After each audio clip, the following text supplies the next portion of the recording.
A person wearing a tan cowboy hat and dark green jacket with gold badges stands indoors, smiling at the camera. Behind them is a display board showing a map labeled Lewis and Clark, A.L.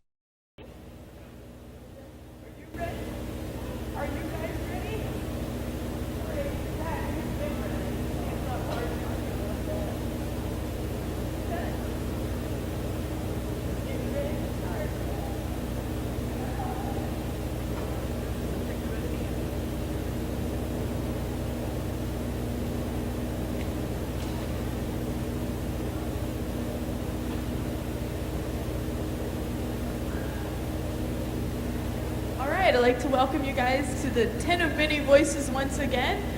This is, of course, part of the national exhibition for Lewis and Clark's Bicentennial, and you are getting to hang out with the traveling park service today, so we're glad you're here.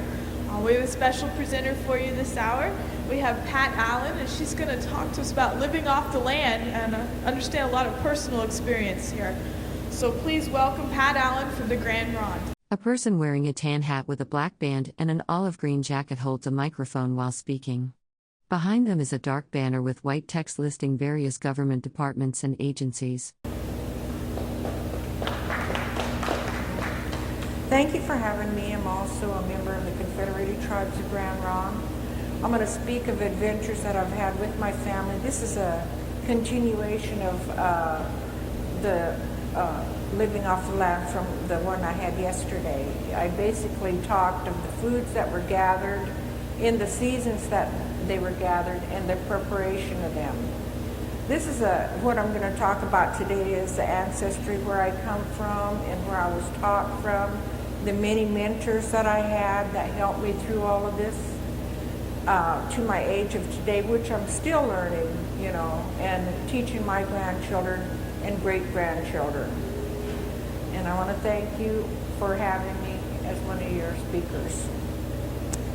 We'll start with the first season that we have the ceremony, the root feast, which is going to be this end of this month. And first, we're going to have our own on the April 23rd here in Grand Ronde. And we're having a blessing ceremony, where we start with the harvest of all the natural foods of the land and the water. The first I'm going to talk about is the roots. I've been to Washington, Shenandoah, Oregon, Prineville, Helena, Burns, and Pendleton area in gathering all these roots.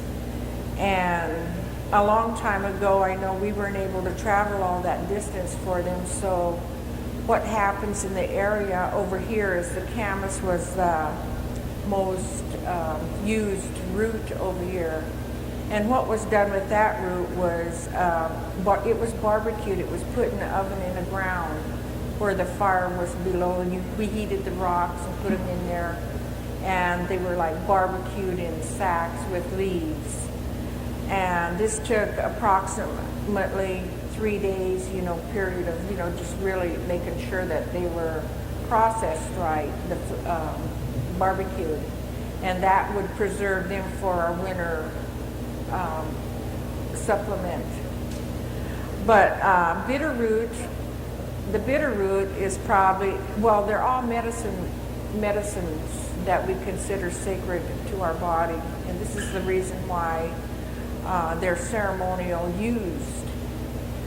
During the spring, where right now my grandchildren are out digging the bitter root, and what this is used for is like the ceremony of memorials, funerals,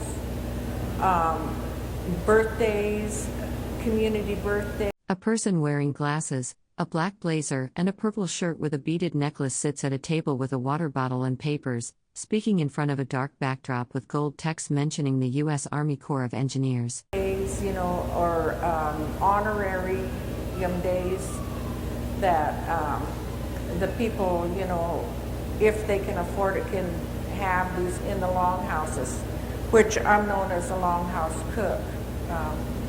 And so I've been in there since birth, because when I was born, I was raised by my grandma, who I favored, and who I would cry to be with her all the time. And she'd be in the longhouse, so I'd be crawling around in there, and they'd allow this because it kind of made me familiarized with what was going on in there.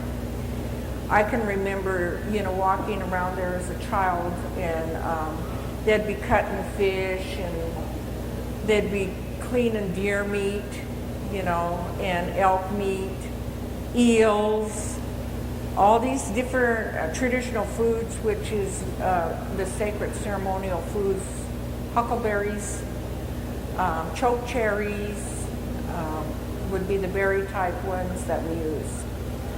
So I'm going to talk with of where you're going to find these. You will find the camas in a marshy area where it's more moist, where around here it's plentiful. It grows right along down in all the fields practically around here in the ground round areas. So we do have a lot of that. It's really plentiful around here. And we have what you call a root digging stick. It's like you can either, a long time ago they used antler, or really a hard wood with a point on it to dig these roots.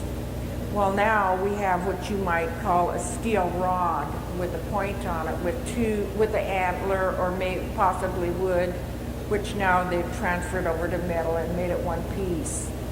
And it looks like a T with a long, spout on it for the digging. We generally take our families out there as soon as they can walk. Well, last year, I took my 2-year-old and 1-year-olds out, a little boy and twin girls. And I was out there and showing them the root to dig, and it was the bitter root. And so, I was really digging there, and they all got around there, walking around, and it's flat ground.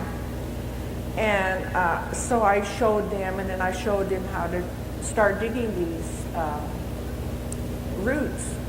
Well, the older one was able to, have the most attention span, so he was there for a long time, and he did get the root the first. And the twins, being that they're twins, so they're both at it together. A person wearing glasses, a black blazer, and purple striped shirt sits at a table with papers and a water bottle in front of them. Behind them is a dark banner with partial text visible referencing the U.S. Army Corps of Engineers. Together, fighting over who's going to get the root first. Well, they never did really get it because they, was too much of a squabble over it. So that went on for a little while, and I watched them. And then pretty soon, I just tarried off, and I started digging the roots, and then they were following me behind. Well, that went on for, 15 minutes, and I just paid no attention to them because they were around me. And then they were just playing in the dirt after that. But when you're out on these trips, you've got to beware because of the terrain and area. There's lizards, and they do have rattlesnakes. So, when you root dig, we had to really be careful of that and keep watch on the children, because usually it's the grandmothers who are teaching your young of what's of all the things that's there. So that's one of the things that's handed down to the grandmothers. Also, when I was out there, I was in Shanico, and they had what you call horned toads, and I didn't know what these were. And they look like a frog, but I don't know whether they're a lizard but they got little, their skin is like little pokey things on them. I don't know whether any of you have seen them, but we had to beware of that. We also, the next season, would be also with the root family. The next season, the bitter root is usually in April and May. In June, we have what you call the wild carrots, and this comes out, and this is in the forest region, in the mountainous areas, around the timber, usually around the pine or whatever, you have there. So you got there, and they're a long-stemmed plant with, you get the wild carrot, and it's really tasty. It's probably the best tasting root that you can get because the other ones tend to be bitter. When you go for this carrot, there's also around the same time in May that they have the wild celery. So, and those are a greeny with the flowery yellow tops that grow, and they have a celery feast in that time also. The celery feast, and then you go into the salmon feast. The salmon feast there's gonna be one at the Celilo Falls coming up the 8th and 9th in this month. Well, A person wearing glasses, a black jacket, and a purple patterned shirt sits at a table with a water bottle and microphone in front of them. Behind them is a dark banner with gold text mentioning the U.S. Army Corps and Natural Resource Management. During this period of time, the belief until in all of these different types of roots and all the first gatherings, before you can even consume any of that, there must be a feast before you can even taste them. That's a belief because of the fact that they're sacred items, and we pray that they are plentiful enough for us all to find and to eat. So all these roots, you go to that ceremony, then you can dig it, all of these different roots and things, and you can eat of them, you can take them home. And during that season, the root season spans from April on until July. So you have groups of people who are strictly going for these roots before the salmon, they're trying to consume and get all these roots because they're ceremonial purposes that you gather and you preserve them for the year for all these different ceremonies and medicines for the elders that, they're gifted to elders that certain people they dig and they gift them, to make sure that they have it's plentiful. So when I go out, I must get 50 gallons of roots. And my kids, my grandchildren are all taught this, and they're out there getting these roots. They started yesterday because the feast is it's tomorrow. And so what they're doing is they're digging for this feast so that they can be blessed for the year of the roots. And so after that, then everybody can go out and dig these roots and get them. But they're picked to do this. It's, it's honorable positions for you to be able to do these things. So when the salmon feast comes along, they have ceremonial fishermen. And my husband is one of them. And we've been together 31 years, and I think he's got 25 years as a ceremonial fisherman. And he's a diabetic, and he's unable to get out there. So what he does is he makes the nets, the dip nets for this, the traditional dip nets for this to happen. So that this is his role now, because since he's a great grandpa, he's doing this now and teaching this to the young people, and they come to him and ask him if he has any nets, and he'll say, he'll tell them yes, because he supplies himself by the end of the year, and he's worked on. A person wearing glasses, a black blazer, and a purple striped shirt sits at a table with a water bottle in front of them.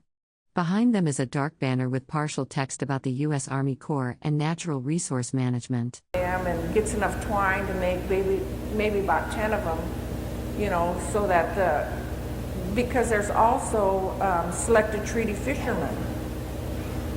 And so it's a cycle that's continually going on.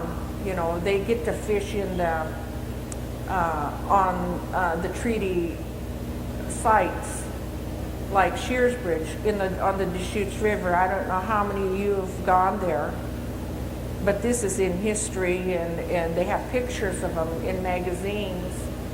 Well, my husband fished there, and he hasn't fished there for 2 years now. But before this, in the time, I'd say about 15 years ago, I was able to fish there. And one day I went down there and they were sitting around on the rocks because it's on jagged rocks. And the people, you know, the guys were just, it's hot there, 100 degrees, you know, and there's waiting for it to cool off, the shade to come from the other side over so they can get down there. And I didn't know that. So I says, well, why aren't you fishing? You know, and I says, well, I'm going to get down there and try, you know. And there was a few other women that have fished with the set nets. So I thought, well, I'm going to do this. So I got down there and I start dipping with these nets and, you know, taking them and going through the water, you know, going like that.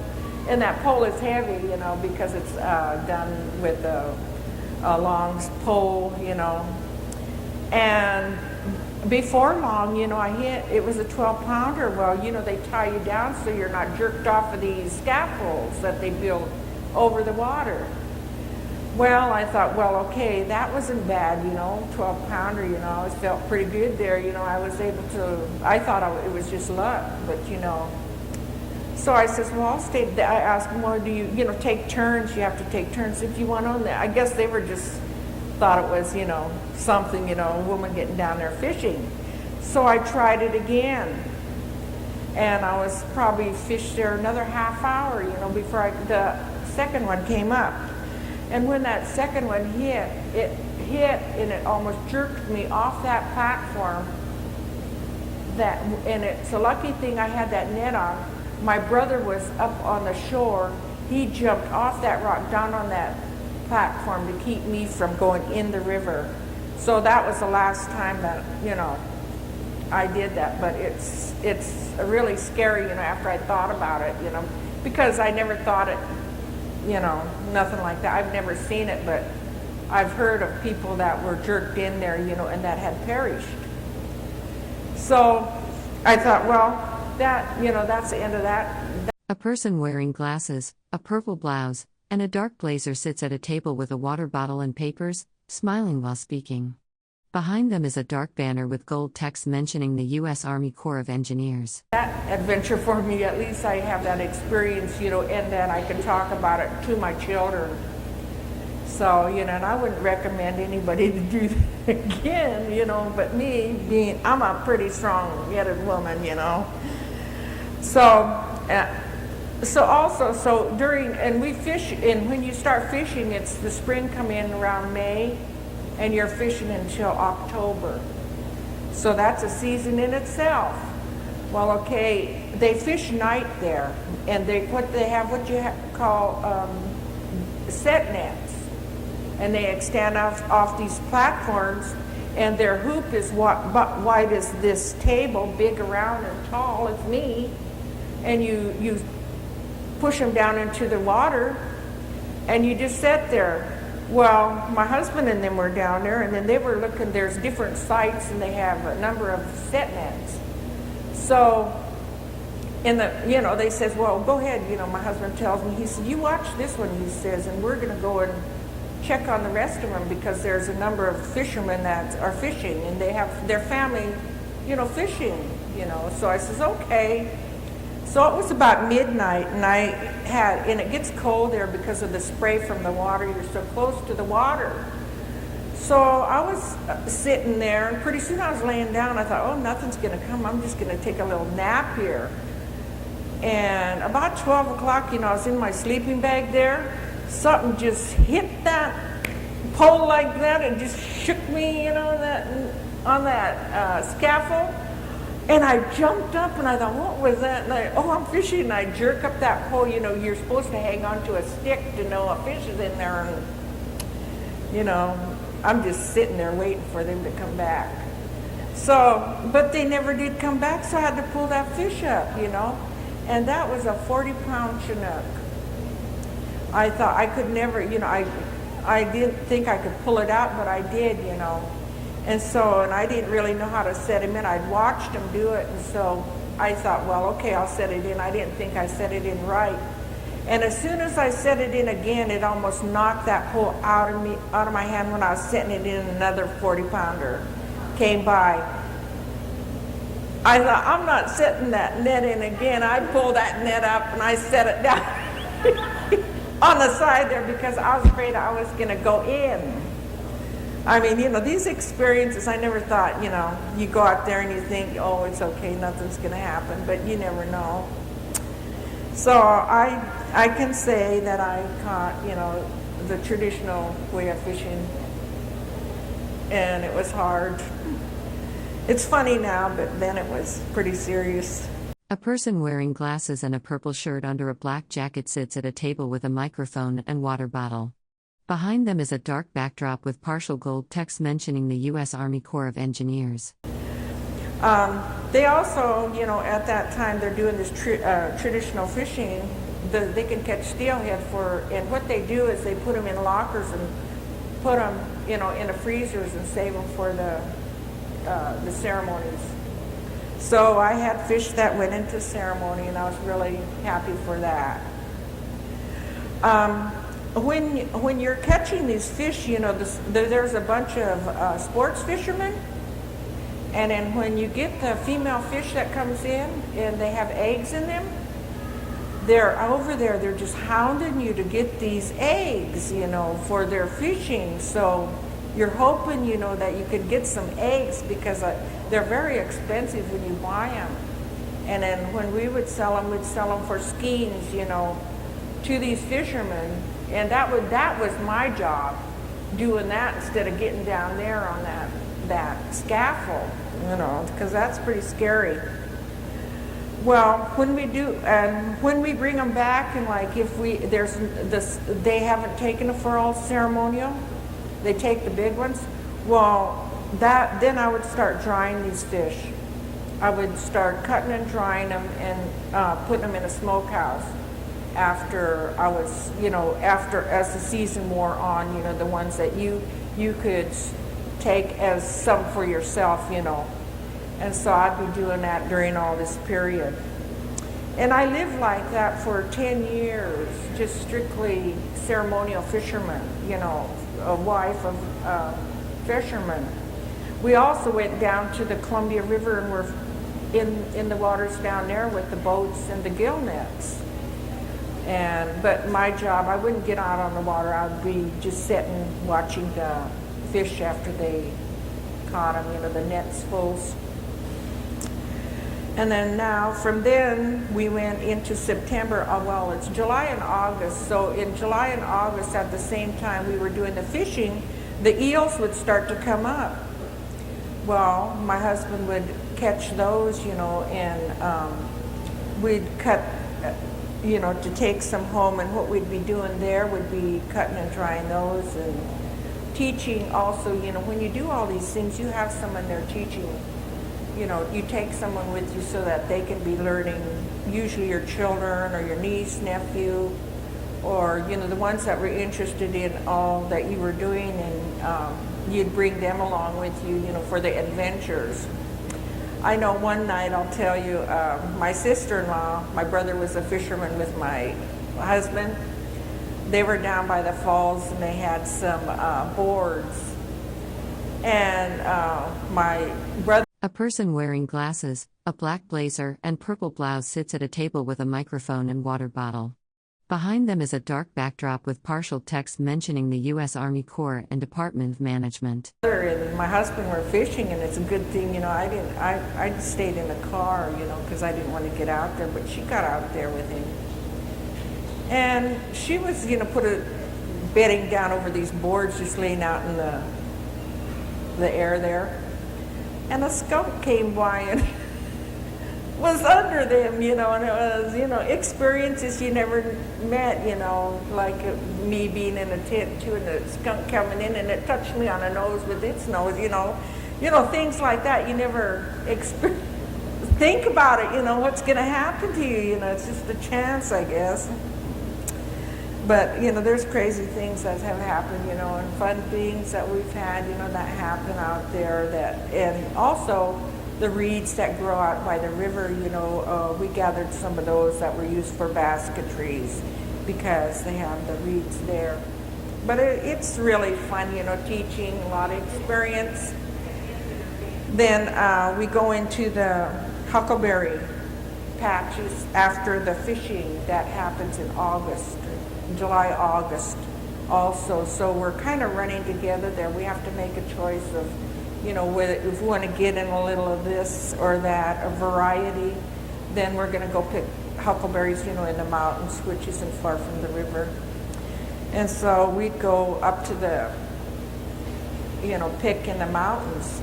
But when we were kids, we were with our grandmother and we were over into Washington. We traveled great distances for the huckleberries, in the seasons. We tried to get the first season of where they were and, and on down to where you'd find the huckleberries. Well, we went up to Washington, up to Mount Adams. And we were up there we camped for a week. Well, our grandmother was always telling us, stories, and she'd tell us, taboos, and she told us, well, when we first got up there, she told us, well, you don't cast a shadow on a frog.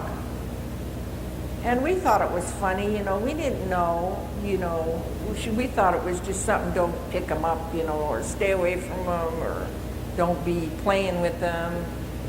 Well, here, when she told us that, we didn't think nothing of it, but I don't know who did it, but one of the kids did that.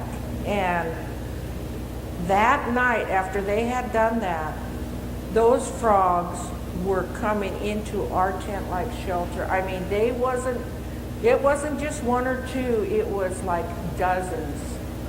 They were climbing up the side of our camp. A person wearing glasses and a dark jacket over a purple beaded vest stands at a table with papers and a water bottle, gesturing with both hands while speaking. Text is visible on a dark backdrop behind them. Ready, trying to get into where we were. That scared us, and we were so scared that we went running to our car. And do you think that we would sleep on that ground anymore? No, we're not going to sleep on that ground. And our grandma's lecturing us. See what I told you? You don't do that. You don't play with them. You leave them alone. Just stay away from them. Let them be. Because there are things and stories that when they tell you these, that we have to, listen to when you're out doing things like that. Another thing that they told us is don't eat of them when you're picking, because, you'll get sick if you really realize it, because they have a lot of acid in them. So, and then they take candy for us. But, our adventures that we did have out there was really great. And I miss my grandmother because she was really a woman who was, that we learned from, we're carrying it on. And I'm comparing it to some of the stories that was told in history documentation in the early 1800s of one of our grandmothers and grandfathers, that they compare so closely with the way that she had taught us of the gatherings and events, the ceremonies, the animals that lived out there that you can eat of and that you shouldn't bother.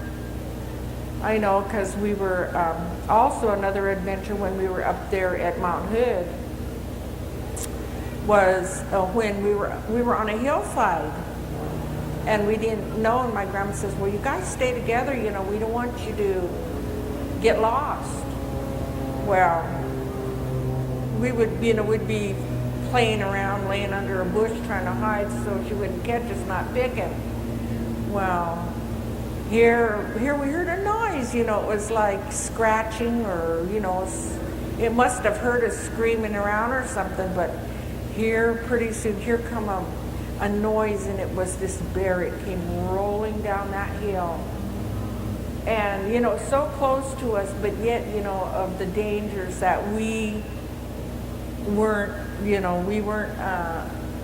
thinking about, because, when you're children, and you're in the teachings, the lessons that we learned, are usually brought on by ourselves, because of the nose that she tells you to beware of, badgers, So we've learned a lot through the times, and I'm still learning. My grandchildren are learning. A person wearing glasses, a black cardigan, and purple striped shirt sits at a panel table with a water bottle and papers.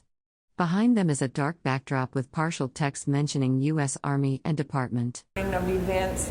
It's really cute, to be one of the teachers now, like my grandmother, to be able to take a lot of children and to teach them and to be, just like take them under your wing like you would, your own children, but they're not your children, but to be able to do that with a lot of other children, and to show them and to be appreciative of them, because they are, all they want to do is help.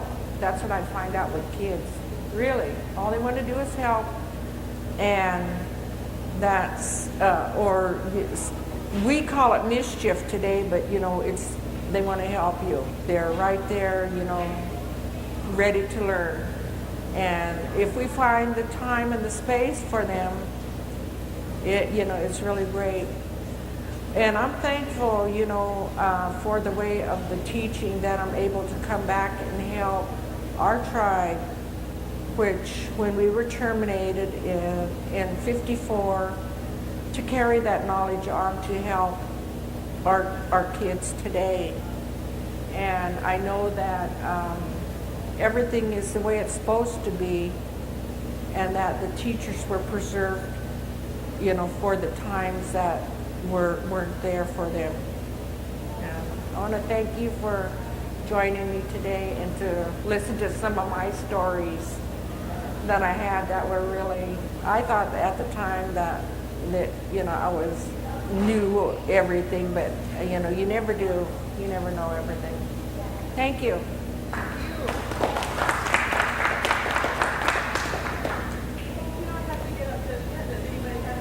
Yeah. A person wearing glasses and a purple shirt sits at a red table, adjusting their glasses with one hand while holding a water bottle. Behind them is a dark banner with white text listing government departments and agencies. Hold on, you might not have the power. Yeah. Sorry. Over here. Okay, well here, if you speak in, we can all hear it. I was wondering about the fish drying. Were they dried whole, or in chunks or pieces, or? Filleted. They were filleted, and then we were learning how to fillet them. Another Yes. question? I got a question about the camas. Now, you only did the bulb. blue camas. The white, blue. Right. Now, the white are poisonous? Yes. Okay, now how do you know, unless they're in bloom? You would have to know, wouldn't you? What is done when you're in a harvesting area, they go and they cut all the white ones down. Okay. So then- you're only harvesting the blue. Okay. But yeah, what I mean was, you would only harvest them when they were blooming then? Yes. Okay, fine. We Yes, used to when they have some bloom. out in our field, and I know that we always took out the white camas. Oh, yes, what you do with those is you go through and like if you're ready to harvest them, you send someone through like the day before and to cut all the white ones so you're not going to touch none of that, and then you're just going to go for the blue ones.